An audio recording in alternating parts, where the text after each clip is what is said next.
guys, pag-usapan lang natin ang breaking news. May pasabog nga naman kasi ang bali-balita at exclusive na pinag-uusapan ngayon. Katniel pinag-uusapan, malapit nang makabalik tambalan. Wow, grabe ba? Oo, yan kasi ang mga naaalata ng karamihan. Lalong-lalo na sa ginagawa umano ni Catherine Bernardo. Kasi may resibo eh. Iba kasi yung may resibo sa walang resibo. Kasi kung puro dakdak lang at wala naman maipakita, eh siyempre alam naman natin, yun ay hindi pa alam at inalalang. Katulad na lang nito, nung mga ilang araw lang si Catherine Bernardo nagparamdam at suot niya ang leather jacket ni Daniel Padilla. Nakakasuot lang naman ni Daniel Padilla sa nasabing event kung saan siya umawit ng awiting incognito. Diba? Kitang-kita niyo naman siguro, kabago-bago lang ng leather jacket ni Daniel Padilla ay suot na kaagad ni Catherine Bernardo. At lalong-lalo na, siyempre, galing pa sa bibig ni Catherine Bernardo at Daniel Padilla na talagang mahal na mahal pa nila ang isa't isa. Lalong-lalo na with feelings at with luha ng pagmamahal. Yan kasi ang pinang-aawakan natin na resibo at ebidensya, hindi tulad ng mga sinasabi nila. Kasi kapag ikaw ay nakakita ng mga artista, sigurado yan, bibidyohan mo or magpapapicture ka. Diba? Hindi yung kung ano-ano ang detalyeng sasabihin mo. Para sa atin kasi, kung ano man ang nangyayari kay Catherine Bernardo at Daniel Padilla, yun ay galing umano sa puso nila. At lalong-lalo na, siyempre, alam niyo naman siguro ang nangyari sa SM MOA Arena. Noong rumampa si Catherine Bernardo na nandoon din si Kyla Estrada, nagsiselos siya, 'di ba? Kung walang ibig sabihin 'yon at walang meaning 'yon, bakit napakataray ng mga mata ni Catherine Bernardo? At ayon pa sa iba, nagsiselos yata siya kahit na iwalay na sila ni Daniel Padilla. Eh siyempre alam naman natin, pinag-uusapan na hindi daw totoo 'yon. Kasi alam naman natin si Daniel Padilla ay single pa rin at Catherine Bernardo ay single pa rin hanggang ngayon.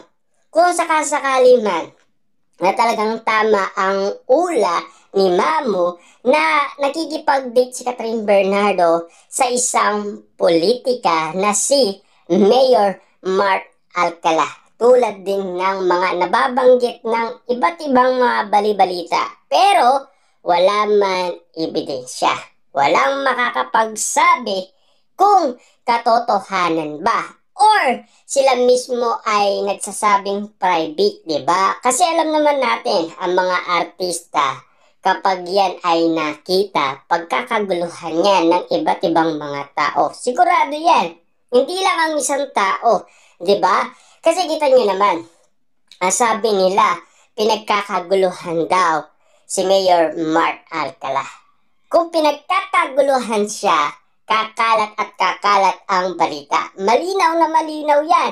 Number one yan. Kasi nandoon si Catherine Bernardo. Diba? Kung talagang public silang nagpapakita, ibig sabihin, pagkakaguluhan sila. Diba? Kakalat ang balita. At lalong-lalo na, spotted. At may mga video at picture na galing umano sa mga netizens at mga sawsawerang kapitbahay. Lalong-lalo na sa mga Dilolo fans ni Catherine Bernardo. Ganun lang kasigurado yan. Kasi alam naman natin, ang bawat pagkakataon, kasi alam naman natin na si Catherine Bernardo, iisa lang ang kanyang minamahal. Si Daniel Padilla lang. Kung sakasakali man nakikipag-date siya, ang dami ng pinag-usapan dyan. Last 2023, Jericho Rosales. Last 2024, Donnie Pangilinan. Papa P, lalo-lalo na Mayor Mark Alcala. Alden Richard.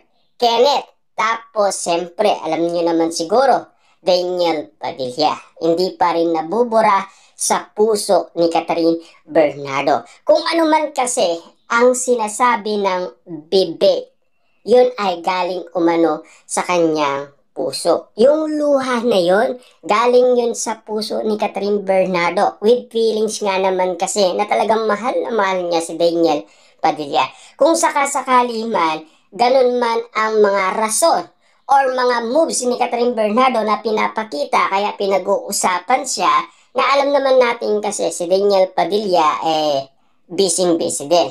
Kasi alam naman natin kung sakasakali man talagang magkaroon ng balikan sina Catherine Bernardo at Daniel Padilla, napakasaya ng maraming tao, lalong-lalo na ang ABS-CBN.